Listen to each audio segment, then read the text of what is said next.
profeta do coronavírus, por conta de uma revelação que ele fez para mim aqui no The Noite 2 anos atrás. Exatamente, eu entrevistei ele 2 anos atrás, um trecho da entrevista dele viralizou no país inteiro, quando estourou esse negócio de quarentena de corona, e eu pedi para ele vir aqui hoje pra gente conversar mais a respeito, e ele topou. Eu gosto muito desse cara, ele é muito gente fina. Chama ele, Diguinho. Cabo Daciolo! Muito obrigado por topar o convite. Prazer, meu irmão. Você esteve aqui, Cabo, 2 anos atrás, em 2018, e entre as muitas coisas que nós conversamos, um trecho da entrevista viralizou. Eu recebi no meu WhatsApp, nas minhas redes sociais, muitas pessoas compartilhando um trecho. Alguém pegou, compartilhou e viralizou. Eu estou falando desse trecho aqui. Eu espero que esteja ocorrendo aqui um despertar, que todos possam pesquisar. Quando eu falo de uma morte de massa que está por vir, eu estou falando do final de um ciclo de 70. Estudem sobre os caixões da FEMA. Observe isso que o Daciolo está falando agora, caixões da FEMA. Existe um cenário de morte de massa provocando... Viralizou o trecho, a gente só pôs um trechinho, mas tem um trecho completo que viralizou. Estão chamando você de profeta do coronavírus por causa desse vídeo. Quando você esteve aqui e fez essa previsão, você tinha em mente que rolaria tão cedo uma pandemia, que isso que está rolando no mundo aconteceria tão cedo ou não? Danilo, olha o que acontece. Nós estamos numa guerra no plano espiritual. Existe uma guerra acontecendo contra principados e potestades. No Brasil ou no mundo? Mundo. No mundo. Mundo. O inimigo ele vem para matar, roubar e destruir. E Deus vem para dar vida, vida em abundância. Quando eu estou falando de Deus, eu não estou falando de religião. Eu estou falando de amor, de tratar o próximo da maneira que você gostaria de ser tratado.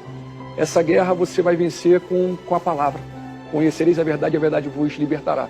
Quando eu falei que não tem nada a ver com religião, eu estou falando para o católico, para o espírita, para o evangélico, para o umbanda, que Jesus ele não tinha religião. Assim como Deus não tem religião. Deus é amor. Essa é a verdade. E o homem pega a palavra e começa a comercializar a palavra. Então, nesse cenário de guerra, o plano do inimigo é morte. Morte. Morte de massa. Da mesma forma que tem adoradores ao Senhor, tem adoradores também de Satanás. Quando você diz adoradores de Satanás, existe uma igreja de Satanás sistematizada, do mesmo jeito que os cristãos se reúnem para orar pelo bem do mundo, do mesmo jeito que os judeus se reúnem para rezar pelo mundo, existem uma religião satânica que ora pela morte mundana, ou é inconsciente esse culto ao Satanás? Não, as pessoas cultuam Satanás e nem se dão conta. Existem essas pessoas que praticam até esses atos. Uma religião oficial. Sim, as pessoas eles praticam ao ponto, se você for fazer uma pesquisa, levanta também essa pesquisa, somem por ano 60 mil crianças, sumiram no ano passado. Muitas dessas crianças, a Bíblia relata, nos versículos do Antigo Testamento, do livro do Antigo Testamento, que pegavam crianças e sacrificavam a Baal. Hoje praticam isso também. Praticam isso, querendo mal. Moloque também, né? Tem muita coisa, muita maldade, mas o mais importante é saber que Deus é superior a isso tudo. Se colocarmos o amor na nação, uma preocupação que nós temos hoje é na divisão. Essa divisão, diz a palavra de Deus, que um reino dividido ele vai deixar de existir. Concordo. Então, essa questão de religião acaba trazendo uma divisão muito grande, porque um fala que ele está salvo e o outro não está salvo, a minha igreja é melhor do que a tua, a minha denominação é melhor do que a tua. Não tem nada a ver com isso. Tem a ver em trazermos a unidade. A unidade tanto no campo de homossexualismo com hétero, do branco, do preto, do índio, das religiões, do futebol, em todos os cenários. A unidade vai trazer a grande vitória, vai trazer a vitória. É um período de divisão total mesmo, né? Política, tem filho que não fala com o pai por causa de política, por causa de religião. E sabe o que é o mais interessante? Eu quero deixar isso aqui muito claro. Esse convite que veio agora, pela segunda vez eu estou aqui com o irmão, e é um maior prazer estar aqui. E até o momento presente, desde que acabou a eleição, eu tenho vindo aqui. Foi o único lugar, eu falei pós-eleição com você e voltei aqui. E eu entendo que esse momento é um momento marcado, escrito por Deus. Nós teríamos que estar aqui para dizer que tem algo pior ainda por vir. Eles querem trazer algo ainda pior. E a única solução de sairmos com a vitória disso tudo é trazer a unidade, estarmos unidos. Não tem isso de esquerda e direita. Eles são todos amiguinhos. Esse papo de esquerda e direita, as pessoas estão se confrontando. Você vê a rede social, as pessoas estão... Se você falar mal do Lula, as pessoas vão lá e se você falar algo do Bolsonaro, as pessoas vão lá e agredindo uma outra, chegando a ter divisão dentro dos lares, das casas, das famílias. Isso aí está destruindo a nação. Isso vai trazer um dano muito maior. Eu acho que para a família, né? Isso, na casa. Não, a gente, tipo, irmãos, primos, não se falam por fator de esquerda e direita. Quando a gente fala, por exemplo, deixa eu pegar uma coisa da Bíblia, que Jesus fala assim, eu não vim trazer a paz, mas a espada. Ele está falando que veio trazer divisão? O que ele está querendo dizer? Na verdade, o Senhor Jesus, ele é amor o tempo todo.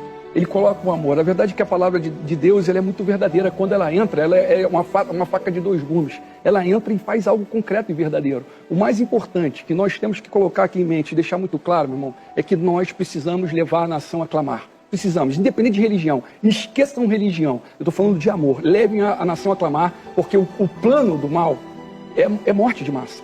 É morte de massa. E eles fizeram um teste. Eles testaram. O coronavírus foi um teste de algo infinitamente pior que eles estão planejando para o futuro. Quando você diz eles, quem são eles? Olha, eu queria classificar essas pessoas como pessoas adoradoras de Satanás. Eu quero classificar essas pessoas que querem morte. Existe uma elite, sim, que tem uma religião sistematizada. Nova ordem mundial. Essa elite é satânica. O que traz por trás disso tudo é nova ordem mundial. Que envolve nova ordem, eu já falei, nova ordem, Illuminati junto com maçonaria. Esses são eles, as pessoas que dominam o mundo. Dominam e controlam, e aí tá tudo... essa má distribuição de renda. Uma coisa internacional? É mundial. É mundial. É num cenário de trazer um único governo mundial. Eles estão provocando isso. Quando você falou na entrevista, aquele trecho da entrevista que viralizou, você falou do caixão do FEMA. O que é o FEMA? O FEMA ele ganha dinheiro fazendo caixão, por isso que ele quer que todo mundo morre. Por que eles fazem tanto caixão? O que é o FEMA? Não, é o grupo que está conectado diretamente com a nova ordem mundial. É a opressão, e aí está num momento muito próximo de uma grande opressão. Eles tentaram trazer essa opressão.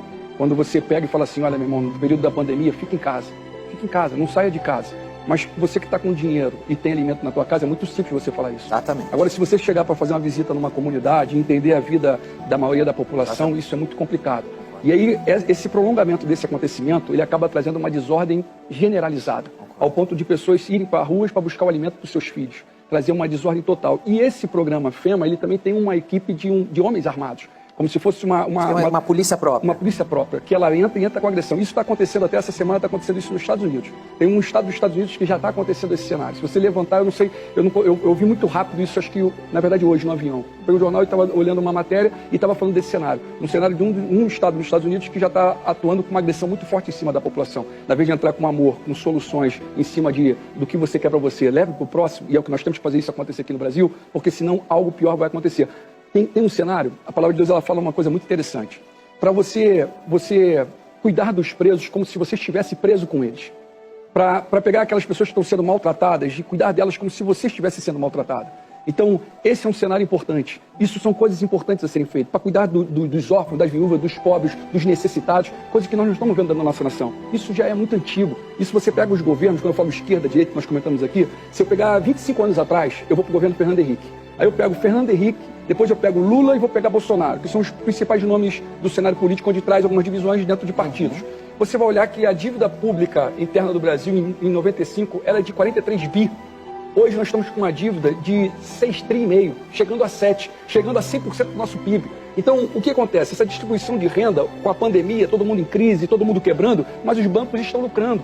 Eles colocam dinheiro, o banco está lucrando o tempo todo. Estão pegando, agora tem uma observação a colocar aqui, que é uma emenda constitucional de número 106. O que está acontecendo com essa emenda constitucional? Autorizou o Banco Central a comprar papel podres de bancos de 15 anos para trás, ainda atualizado monetariamente. Isso aí está abrindo um rombo na economia nacional muito grande, não tem nada a ver com o programa de auxílio emergencial. O auxílio emergencial é até muito pouco. Nós temos em caixa dentro da nossa nação 4 trilhões em caixa. Tesouro Nacional, Banco Central e reservas internacionais. E o povo sofrendo, e o povo morrendo. Os banqueiros fazem parte deles? Sim, eles são eles. Os banqueiros são eles. O pessoal do FEMA, o pessoal do Illuminati, é a elite satânica. Na verdade, o FEMA, eles trabalham para eles. Tu vê que o lucro está todo ali. Entendi. É uma minoria. Se você for levantar com a pandemia, a pobreza que está trazendo mundialmente, economicamente, uma quebra na economia mundial, a elite está se beneficiando. Então me explica uma coisa aqui, uma dúvida que me bate agora. O coronavírus, então, não seria um vírus que aconteceu como aconteceu, por exemplo, a gripe espanhola 100 anos atrás, como aconteceu a peste negra aqui. De vez em quando acontece pandemias no mundo. Seria uma coisa programada, seria uma coisa biológica plantada. Sim. Não é uma coisa da vida. Sim, não, isso é programado. E aí, como fica, qual país programou? Porque, veja bem, quando a gente fala em banqueiros, os banqueiros, as empresas, a elite também precisa do povo com dinheiro, porque o povo com dinheiro gasta. Se o banqueiro não tem uma base, se o banqueiro não tem como a gente pode classificar? Se as classes mais baixas não tiverem dinheiro, eles não vão comprar iPhone, eles vão pôr no banco, eles não têm dinheiro para colocar em ação. E o coronavírus trouxe pobreza para todo o país. Por exemplo, falava, é uma coisa da China, mas a China está quebrando economicamente por causa do coronavírus. Os Estados Unidos está quebrando economicamente por causa do corona. Então, qual seria o plano quando você tem um vírus que deixa os países mais pobres, as pessoas mais pobres? O plano é o seguinte, olha como funciona. O povo é a máquina. O povo é o combustível dessa máquina, melhor dizendo. Só que nós estamos chegando agora na 4ª revolução industrial, onde as máquinas vão substituir o ser humano. Acho que vai acontecer uma coisa tipo o Exterminador do Futuro, a gente vai ter robô tomando... Você acha que chega lá? Posso falar, Se você for olhar agora e você vai fazer levantamento, as máquinas já estão entrando, tem cachorro já robô, tem câmeras hoje. Se você for parar para analisar o momento do coronavírus, o ápice do coronavírus, logo no início, onde todos estavam verdadeiramente em casa, é o momento onde eles atuaram. É o momento onde eles colocaram, vou dar um exemplo, monitorar o povo ainda mais. O povo se ausentou e eles botaram câmera onde eles quisessem colocar câmera. Entendeu? É o momento deles, exclusivo deles. É a preparação para um reino mundial do anticristo. Para algo que está infinitamente pior para acontecer. Quando nós vemos aqui a primeira vez e falamos disso, muitos acham que esse tema inicialmente era uma grande loucura. Mas quando as coisas passaram a acontecer, as pessoas pararam e começaram a levar um pouquinho mais a sério esse assunto. Entendeu? O que eu trago aqui hoje, que é a grande preocupação, que se nós permanecermos nessa divisão, essa divisão é para conquistar, divide-se para conquistar, coloca inimizade, divide todo o povo em tribos, coloca aí um contra o outro em algum assunto e nós vamos conquistar com muito mais facilidade. Só que esses homens que são levantados para destruir, existe uma força espiritual atuando na vida deles.